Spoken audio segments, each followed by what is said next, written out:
Welcome back everyone. Let's go ahead and do a little bit of a review of the iPhone 7 on iOS 15. It's been about a week and actually over a week, and we've been messing with it for a little bit of time. Now, what I can tell you is that beginning with, you should not be installing this beta on any device if you use it on a main phone. But if you have an iPhone 7 or any other device, on the side, then by all means go for it. Now, this specific device, all in all, the installation process wasn't that bad, so that was great. When I booted it up for the first time and everything after that, it was perfectly fine. I didn't see any crazy glitches, no random reboots, no, backups or resets I had to do, which was really, really good. And that honestly essentially covered up a majority of the main issues that I always try to look at as soon as I get a device, because there's always going to be speed, improvements or decreases. There's always going to be bugs, but as long as I don't have to factory reset a device, I don't get into any boot loops or anything like that for a first beta, that's typically a good sign. I've installed like 6 betas in my lifetime, and this thing is,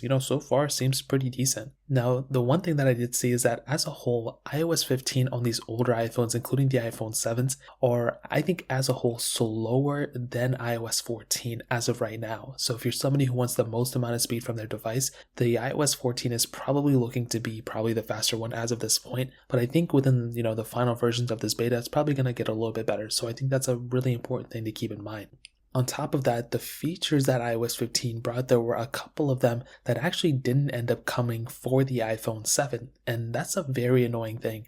Things like live text, things like that. I think the iPhone 7 could have easily supported it. Unfortunately, this device did not get it, so that is a very, very annoying thing. There's nothing we can really do about it, but that is something where I look at it and I'm like, wow, this phone could have supported it if Apple wanted to, and they didn't give it the feature. So that's another pretty major thing. Again, I don't think anybody's going to get, freaked out about it too much.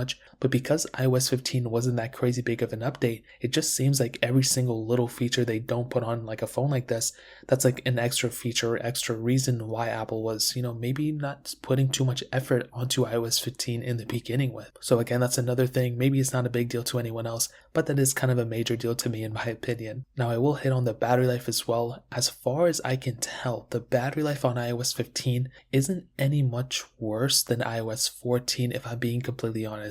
Right now, it doesn't seem like that seems to be the case. It seems like it's fairly much the same. I'm getting roughly around the same standby time. I'm getting roughly around the same using time as well. So I think, per phone, per watt or whatever, I think it's seeming to be, at least on the iPhone 7, about the same battery life, which is good. I don't want it to be super bad, but also I wanted it to be super good. I'll be honest, I wanted it to be better than the previous version, especially considering iOS 15 isn't that crazy big of an update. But I am happy to see that there's no like crazy battery drain on this specific beta, at least on my specific iPhone 7, and there hasn't really been any crazy battery degradation on this specific version of software. I mean, these updates do make the phone really hot, but it's been about the same, so I really don't think that's a big deal there either. So I think ultimately I'm happy to see the iPhone 7 get this update. It's really awesome. I just wish this update was more of a bigger update.